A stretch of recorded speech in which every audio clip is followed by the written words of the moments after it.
নমস্কাৰ এই মুহূৰ্তত আহি পৰিছে ব্ৰেকিং নিউজ। অসম অৰুণাচল সীমান্তত গুলীচালনা, বুধবাৰে 12 ঘণ্টীয়া ধেমাজি জিলা বন্ধ ঘোষণা।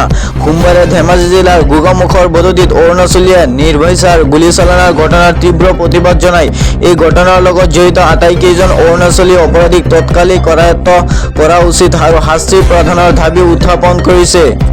লগতে আঘাতপ্ৰাপ্তসকলক শীঘ্ৰেই উন্নত চিকিৎসা প্ৰদান কৰা, অসম আৰু অৰুণাচলৰ দীৰ্ঘদিনীয়া সীমা বিবাদৰ স্থায়ী সমাধান কৰা, আঘাতপ্ৰাপ্ত প্ৰত্যেকজন ব্যক্তিক এককালীন সাহায্য প্ৰদান কৰা। গুলীচালনাৰ ঘটনাত জড়িত অৰুণাচলৰ চৰকাৰৰ উপ আৰক্ষী অধীক্ষক নিৰাগ অগমলে আৰু অচি উমাং গুমৰে লগতে অৰুণাচলৰ এজন জিলা উপায়ুক্তৰ পুত্ৰই শীঘ্ৰেই গ্ৰেপ্তাৰ কৰাৰ ব্যৱস্থা আৰু অসম অৰুণাচলৰ সীমাত থকা অৰুণাচলী লোকসকলৰ হাতত থকা মাৰণাস্ত্ৰসমূহ চৰকাৰে জব্দ কৰাৰ দাবীত জিলাখনৰ অসম জাতীয়তাবাদী যুৱ পৰিষদ, ধেমাজি সমিতি, ভীৰ লাচিত সেনা, অসম ধেমাজি জিলা সমিতি, কৃষক মুক্তি সংগ্ৰাম সমিতি, ধেমাজি জিলা সমিতি, অসমীয়া যুৱ মঞ্চ ধেমাজি, সোণোৱাল কছাৰী ছাত্ৰ সন্থা ধেমাজি জিলা সমিতি, গণ মঞ্চ, অসম টাই আহোম যুৱ পৰিষদ ধেমাজি জিলা সমিতি, জাতীয়তাবাদী যুৱ সন্মিলন মিলি পেলাই সমিকে ধৰি মুঠ 9টা সংগঠনে 12 আগষ্টৰ পুৱা 10 বজাৰ পৰা সন্ধিয়া 6 বজালৈকে ধেমাজি জিলা বন্ধ ঘোষণা কৰিছে। মঙলবাৰে বিয়লি 4 বজাত ধেমাজি